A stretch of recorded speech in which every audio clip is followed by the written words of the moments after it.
Yo, what's going on, guys? It is time for another reaction video, and today I'm going to be reacting to New Zealand, a visual geography class. And quick shout out to the New Zealand family. I really enjoy y'all's content. If by chance you happen to see this video, hello from Houston, Texas. Let's get into it.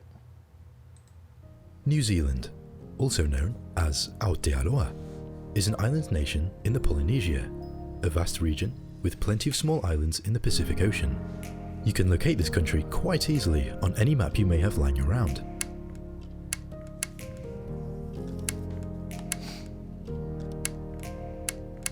Well, maybe not that easily. It is astonishing how common it is for people making maps to forget about New Zealand. But worry not, we are here to help.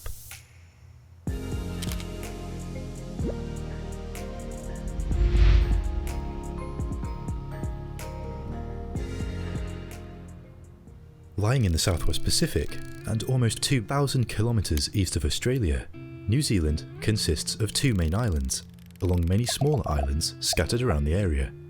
Some people might think that this country is quite lonely in this corner of the world. However, if we were to draw all the maritime borders of all the countries nearby and New Zealand itself, we would find that, well, it's still quite lonely. That's actually a really cool depiction of that. I like the way they did that because they're doing the maritime markers, so not just the physical islands, but how far the outreach is around those islands. It puts it into more perspective. It doesn't look like they're quite as far away as perhaps they really are. But I've just never, on all my time of doing all these videos and looking at this, I've never seen anybody break it down that way. It's really cool. In fact, due to its remoteness, it was the last large habitable land to be settled by humans. As we know, the first humans evolved in Africa and left that continent about 100,000 years ago, reaching almost all corners of the world. But they wouldn't dare to cross the immense distances in the Pacific Ocean. The Solomon Islands were their boundary, until some 3,000 years ago. Wow. That's when they started sailing beyond this point in search of new lands. They reached New Zealand only 800 years ago though, and the first people to arrive were the ancestors of the Maori. Only 800 years ago. That's pretty crazy, considering how some of these other countries go back way further than that. 800 years is really not that much. I would have never guessed that it's only been that long.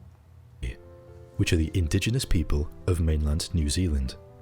They were on their own for about 600 years, battling each other until the Europeans came. Even though their numbers were close to 1,000, and they only controlled this area up north, it was enough to decrease all 100,000 Maoris present at the time to about 70,000. And no. I always hate hearing that kind of stuff. If they're only taking that little tiny part and you want to come over there too, go take some of the other land and leave them alone. Like, I mean, where we are in time now is not as common to see this, but it's just crazy to think how much that took place back then. Not because they tried to enslave them or wage war on them. They actually had a friendly-ish relationship at the beginning. Okay, maybe I spoke too soon. But rather due to diseases from Europe and shared technologies, such as the musket, that influenced them to seek war against the different Maori tribes in the islands. Anyways, fast forward to 1788, the British established the colony of New South Wales, which included both territories from New Zealand and Australia down to a certain latitude and longitude degree. It went back and forth through the decades, and they remained part of this changing colony until 1840, when the British signed a treaty with the natives to erect New Zealand as a separate colony whose complete sovereignty belonged to the UK.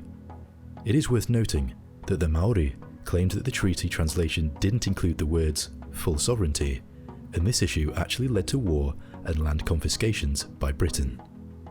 After some time, in the 1900s, 3 territories were transferred from the British Empire to New Zealand. 2 of them would later become associated states, and 1 would become a dependent territory. I've heard of Cook Islands. I've never heard of Tokelau and Niue. I don't know if I'm pronouncing those right. But I don't really know much about any of them. All 3 of them under the realm of New Zealand. There was 1 additional territory that they occupied after beating Germany in World War I. It would, however, gain independence in the 1960s, so that leaves us with all these islands nowadays. Now, you may ask, At what point did it become independent? Well, New Zealand has no fixed date of independence from the United Kingdom. Interesting. Instead, it came about as a result of its evolving constitutional status. The British offered external autonomy in 1931, and they adopted said autonomy in 1947. It was later extended when they removed all ability of the British Parliament to pass laws for New Zealanders, or Kiwis as they're called. They inhabit these 16 regions, and they have their capital city, Wellington, located in the region with the same name. Some outlying islands are not included within regional boundaries, but that's only because they're being inhabited by a small number of conservation department staff. The Chatham Islands is also regionless, but its council does have some of the powers of a regional council. Now, its geography is quite interesting. The South Island is shaped by the Southern Alps, which run along it from north to south. They include New Zealand's highest peak, Mount Cook, at 3,800 metres above sea level, and thousands of steep mountains and deep fjords, with breathtaking scenery that could only be found in a fantasy movie. It's beautiful, man. I've seen a little bit of stuff about New Zealand over the years, so I'm not completely ignorant to what's there. But I don't really know a whole lot about like landmarks, and like I didn't know it was quite as mountainous as this. It looks really, really pretty. Australia has always been somewhere on my bucket list of places to visit, and with New Zealand being so close, if I do ever get to get down there, it would be nice to get to spend a little bit of time over in New Zealand as well. Oh wait. New Zealand owes its southern mountain chain, and perhaps even both islands' emergence above the waves, to both the Pacific Plate and the Australian Plate converging. This makes this place particularly prone to earthquakes and volcanic activity, and that is the characteristic of the North Island.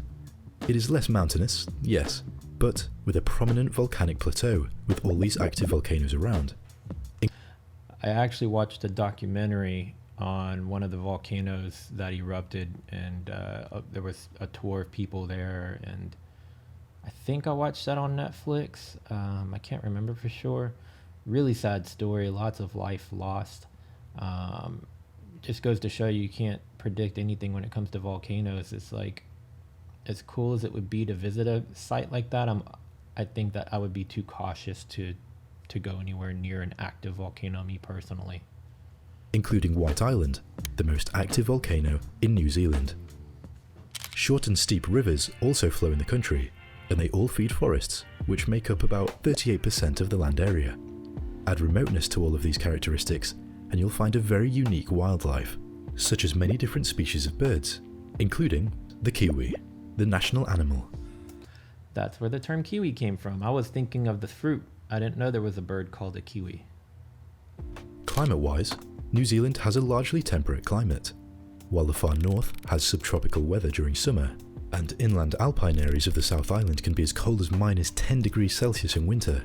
Most of the country lies close to the coast, which means mild temperatures, moderate rainfall, and abundant sunshine. However, the weather can change unexpectedly, as cold fronts or tropical cyclones quickly blow in. This is actually a reason why many unexperienced tourists go missing for weeks.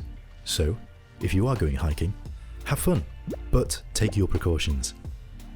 In spite of Take a guide from the native land that can show you where to go, and be responsible, and don't get yourself lost in some woods and never found again.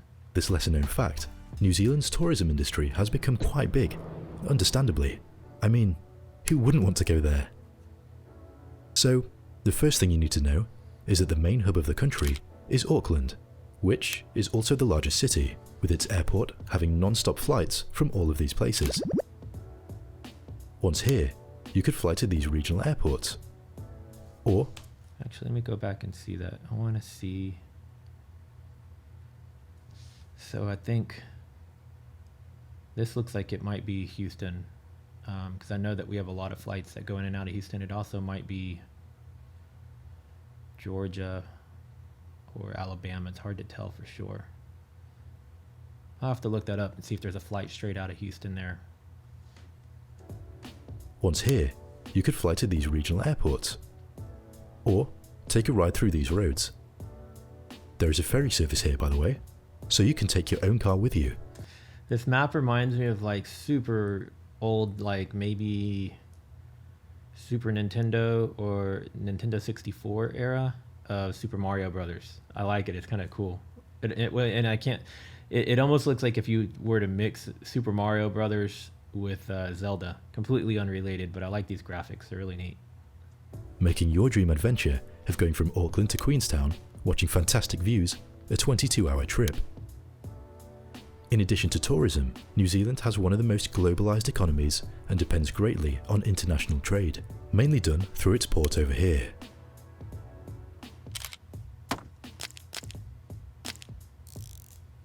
The three main export groups are animal products, making up about 42% of all of their trade, foodstuffs, and wood products, and they go to these top destinations. When talking about imports, well, most of it comes from China and Australia, including machinery, mineral products, and transportation-related items. But the single most imported item is cars, representing 8% of all of their imports, most of them coming from Japan. But no matter how much trade is done with the US, China, or Japan, the number one partner in crime, brother, and even rival is Australia. Both countries share a British colonial heritage, and both have fought alongside one another in major historical events. They have a very deep economic integration, and they have freedom to travel, live and work. And even though New Zealand chose not to join the Australian Federation in 1901, it maintains close political ties. Although sometimes they may have tense moments, as any sibling would do. They're also very competitive, and their rivalry shows in the sporting field. So, if you're looking for a cricket game or a rugby game to watch in New Zealand with the most buzzing atmosphere, make it an Australia versus New Zealand game. Just don't ever say that Pavlova is Australian. Ever. So, here you have it. These people at the edge of the world, and whether or not you like their ability to smell uranium, their sexy English, or the fantastic land they come from, you'll know that they have a lot to offer. Thank you for watching. Oh, and don't forget to subscribe. Looks like a beautiful country. Definitely would love to visit there one day. Hopefully I can make that happen. If you guys are new here and you enjoyed this video, please make sure to subscribe so you'll get notified every time I upload a new video. I try to upload videos quite often. Sometimes I do them daily, but in general, at least 10 to 15, maybe 20 videos a month. So yeah, keep coming back and check out more. I do reactions to different countries and cultures. I do reactions to like hip hop, predominantly Harry Mack. I've been introducing some other music that I've been reacting to. And I don't just do reaction videos, I also do puzzle videos, time-lapse videos of puzzles. And I've got a lot of new content I'm going to be introducing soon, as well as my podcast. So yeah, so I've got a lot of different stuff on my channel. It's not all reactions. So you might find something else you like. If you enjoyed the video, give it a thumbs up and comment below if you have a favorite spot in New Zealand, or if you're from New Zealand, or if there are some specific places to check out in New Zealand if I ever get the chance to visit someday. And I'll see you guys in the next video. Later.